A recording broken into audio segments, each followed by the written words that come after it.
Up with KREM begins now.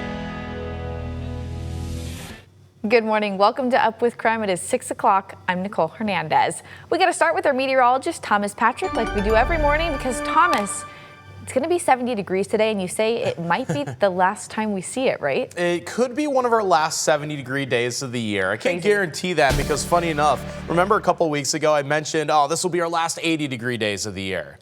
Well, now today could be almost 80 degrees. We have an outside chance, but it's not impossible. Check out how mild it is right now. This is so warm. I would not blame you if you actually left the sweatshirt or the jacket at home, because we just got to get through basically an hour this morning. The sunshine is going to put us not only in the 70s, but just 2 degrees shy of 80 for today. By the way, the record high is 81. So it really can't get much warmer than this for the rest of the year. So make sure to take advantage of an absolutely outstandingly warm day like today.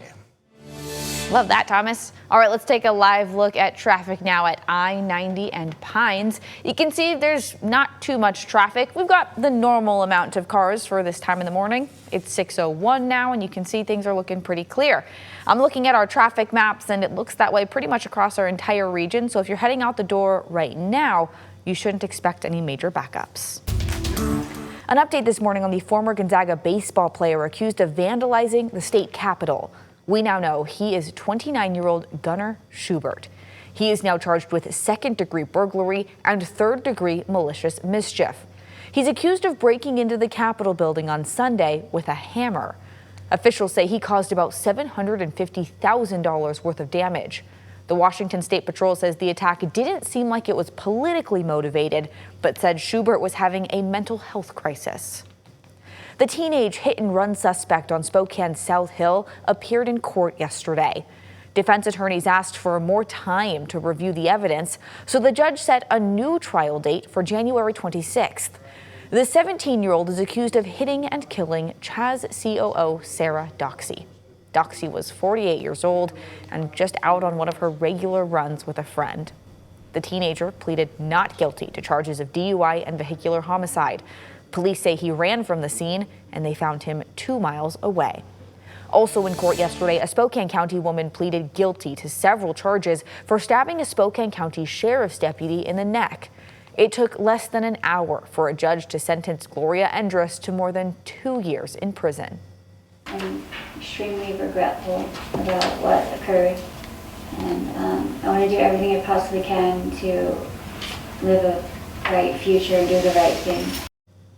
Endress is convicted of second-degree assault with a deadly weapon and second-degree assault. After she serves her time in prison, Endress will have a 1.5 years of community supervision where she will be required to meet with mental health professionals. New this morning, during Tuesday's Liberty Lake Council meeting, there was a proclamation on the table to make October 14th Charlie Kirk Day in Liberty Lake. Now, many people living there did not agree with that idea. They said if there is a day of remembrance, it should be for everybody who has died from gun violence. Many even asked the council why they want to honor somebody who is not from Liberty Lake and why they didn't do something similar for Minnesota Representative Melissa Hortman and her husband. And by having this on this agenda, you're going to divide our community. And that's not your job. Your job is to bring us together and make this a beautiful place to live for all of us. Failed to pass 6-1. Israel and Hamas are a big step closer to ending their 2-year-long war. They announced a Phase 1 ceasefire deal that includes releasing all of the remaining Israeli hostages. CBS News' Bradley Blackburn has more.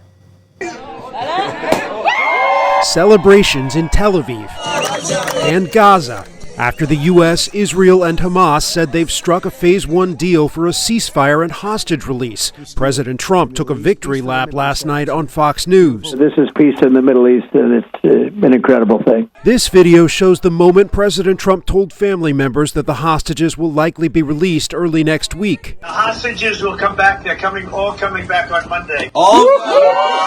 The White House says the Phase 1 deal calls for Israel to withdraw its forces behind an agreed-upon line within 24 hours, Once that happens, Hamas will have 72 hours to release remaining hostages, including the bodies of the dead. Israel believes 20 of the remaining 48 hostages are still alive. Israeli Prime Minister Benjamin Netanyahu is convening his government today to approve the deal, calling it a national and moral victory for Israel. Meanwhile, Hamas says the deal will also lead to the exchange of Palestinian prisoners and the entry of more aid into Gaza. Gaza, we believe, is going to be a much safer place, and it's going to be a place that reconstructs. This announcement comes just more than 2 years since the bloody Hamas attack on Israel that killed about 1,200 people, with another 251 taken hostage. The Hamas-run health ministry says more than 67,000 Palestinians have been killed during Israel's offensive in Gaza.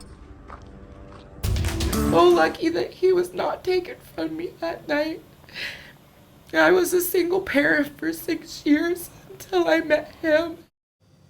A Post Falls family is asking drivers to be cautious on the road around motorcycles. Thais Kelling was hit over the weekend in front of his wife and son.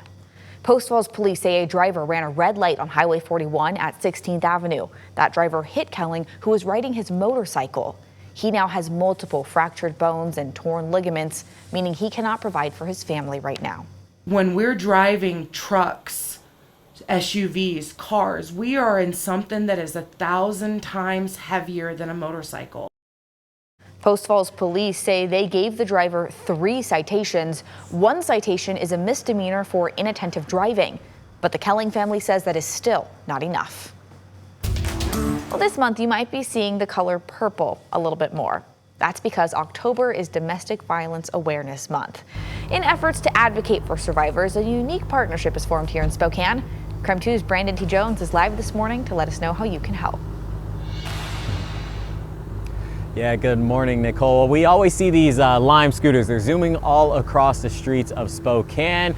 And oftentimes, you know, they're just kind of hanging out wherever you see them, right? But this particular month, be on the lookout for ones that are wrapped in some purple, because Lime is actually tossing purple into their wardrobe. I know we typically think of green, but this is for all a good cause.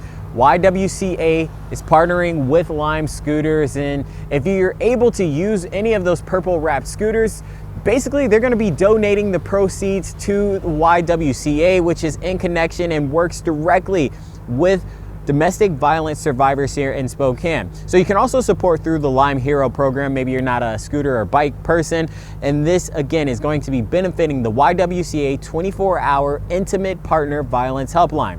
Earlier this week, we reported the organization has seen an increase in crisis calls this year, and by the end of the year, they're expecting to have received 6,000 of these calls. So again, if you're able to help out through just riding a scooter, it absolutely is a small effort, but one that ultimately becomes a big way to help these survivors and to advocate for these survivors of domestic violence. For now, reporting live here in Spokane, Brandon T. Jones, KREM 2 News.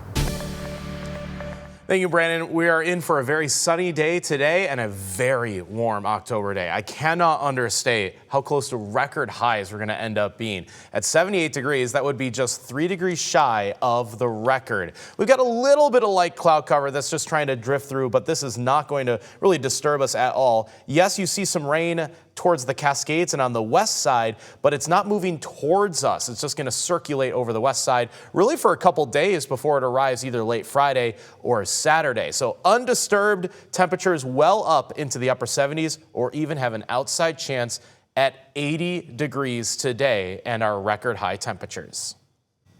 The Coeur d'Alene tribe got back almost 30,000 acres that was taken from them back in the 1800s.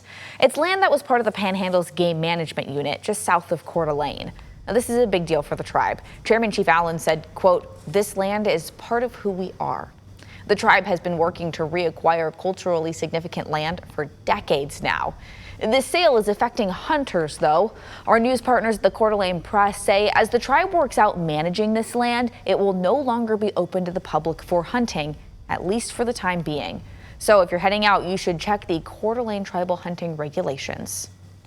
The Coeur d'Alene Arts Commission is giving $5,000 to 3 different local organizations. This is part of their Art Spotlight CDA program, giving grants to bolster performing arts in the city. So here's who they chose for these grants. One is Lake City Playhouse, which is launching an education program on storytelling and imagination for teenagers. Another is the Music Conservatory of Coeur d'Alene, which will use the money to start a youth music scholarship. It will help low-income families get music education. And the CDA Summer Theater will use the money to make their musical theater training institute bigger. They're going to partner with the Boys and Girls Club to do camps and workshops.